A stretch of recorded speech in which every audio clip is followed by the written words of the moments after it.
श्री नर्मदा पुराण अध्याय 54 दीर्घतपा मुनींचे स्वर्गारोहण वर्णन।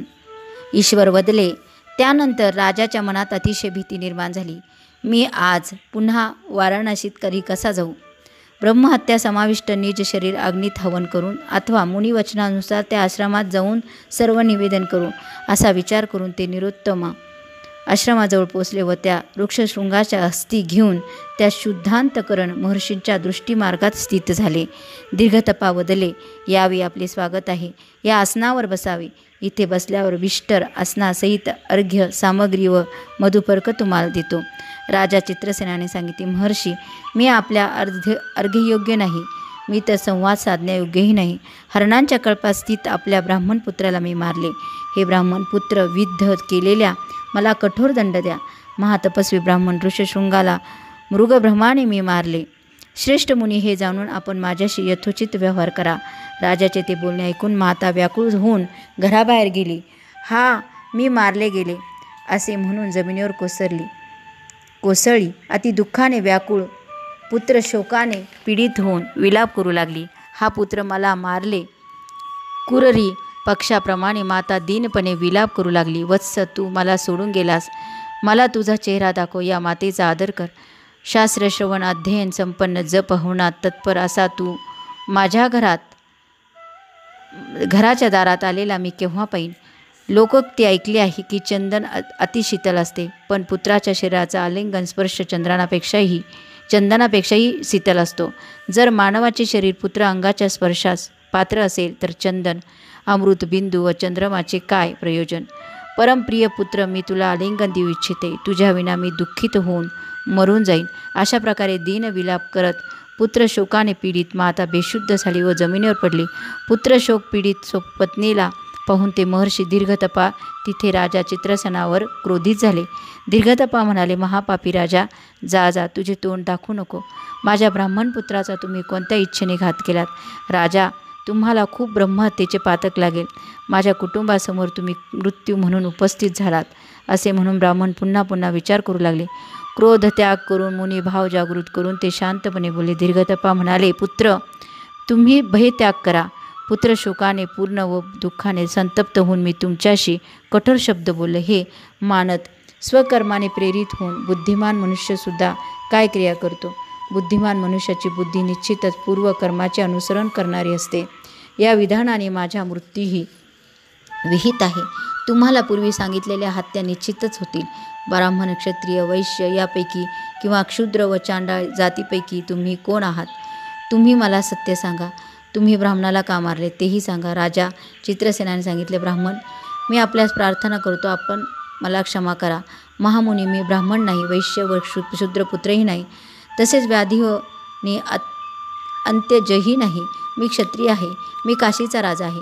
हरणाची शिकार करण्यासाठी मी या उत्तम वनात आलो। मी भ्रम झाल्याने मृगरूपी मृणीला मारले आणि यावेळी मी पातकी आपल्या चरणी उपस्थित झालो आहे। ब्राह्मण, मी काय करू? मला काही उपाय सांगा। महर्षी दीर्घतपा म्हणाले, एक ब्रह्महत्येतून उद्धार होणे अशक्य आहे। या 11 ब्रह्महत्येतून उद्धार कसा शक्य आहे? नरेश्वर, ऐका, पत्नीसहित 4 पुत्र व माता माझ्यासकट वृक्षशृंगांच्या कारणाने जिवंत राहू शकणार नाहीत। राजा, तुम्ही सुलभ उपाय करू शकता।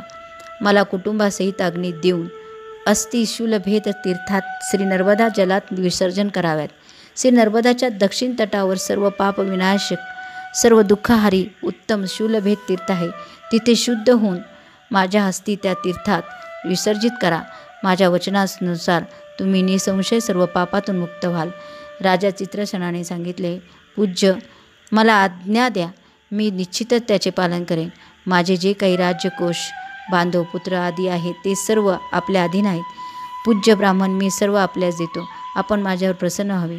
राजा, या प्रकारे जेव्हा ब्राह्मण व चित्रसेन राजा परस्पर बोलत होते त्यावेळी मुनिपत्नीच्या हृदयी दुःखाघात झाल्यामुळे पुत्रशोकयुक्त ती निर्जीव होऊन धर्तीवर पडली।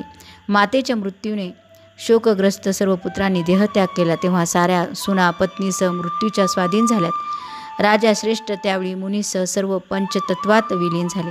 तेव्हा राजाने त्या आश्रम निवासी सर्व ब्राह्मणांना बोलवून त्यांना यथावृत्त निवेदन केले। त्या ऋषींची आज्ञा घेऊन त्या चित्रसेन राजाने महाप्रयत्नांनी लाकडे आणून त्यांचा देहसंस्कार केला.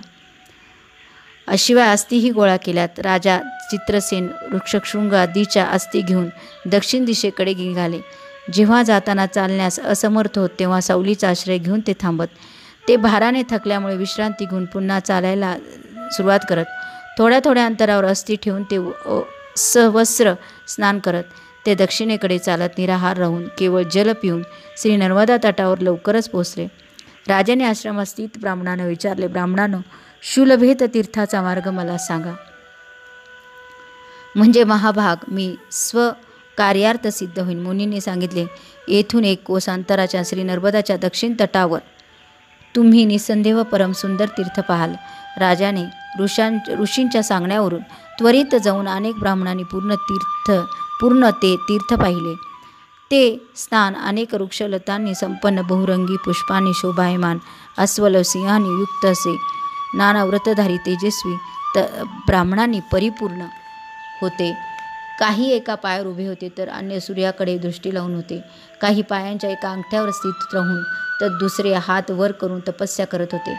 काही दिवसातून 1 वेळा भोजन करत होते तर काही कंदमुळे खाणार होते.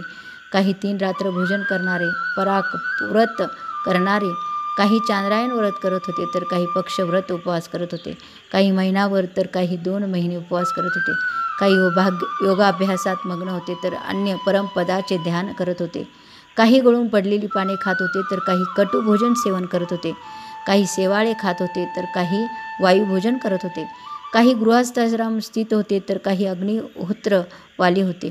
असे परमशुद्ध वैरागी ब्राह्मण पाहून राजा चित्रसेनाने गुडघे व शिर जमिनीवर टेकून नमस्कार करून विचारले, कोणत्या क्षेत्रात ते तीर्थ आहे?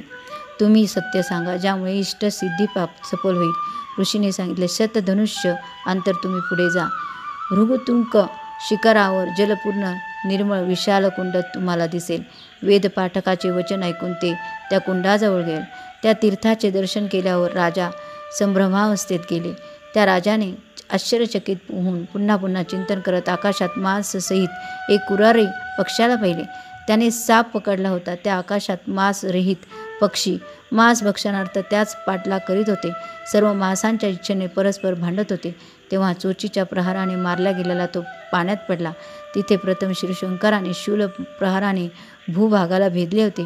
त्या तीर्थाच्या प्रभावाने तो त्वरित पुरुष झाला.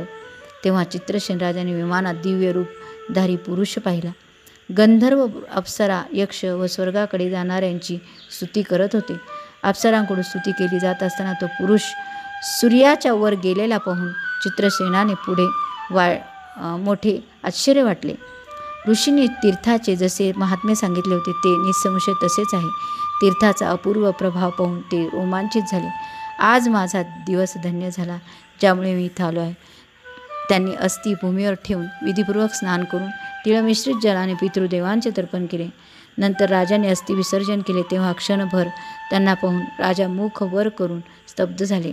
त्यामुळे त्यांनी दिव्य रूप धारण केलेल्या कल्याणरूप दिव्य वस्त्रांनी आच्छादित, दिव्य आभूषणांनी विभूषित त्या सर्वांना पाहिले. दिव्य अप्सरांनी युक्त विविध विमानात ते सर्व वेगवेगळे बसलेले पाहून राजा अति हर्षित झाले.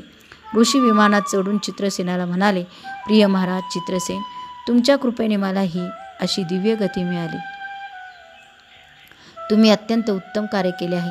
स्वपुत्रासुद्धा पितृगणांसाठी असे कार्य करू शकत नाही. हे प्रिय, माझ्या वचनानुसार तू निष्पाप होशील. राज्यश्रेष्ठ, तू मनापासून इच्छिलेले सर्व फळ प्राप्त करशील. त्यावेळी बुद्धिमान चित्रसेन राजाला आशीर्वाद देऊन पुत्रांसहित ते दीर्घतपा महर्षी स्वर्गात निघून गेले. हा श्री स्कंद पुराणातील रेवाखंडाच्या पूर्व भागातील दीर्घतपा मुनींचे स्वर्गारोहण वर्णन नावांचा 54वा अध्याय पूर्ण झाला. ओम नमो नर्मदाये.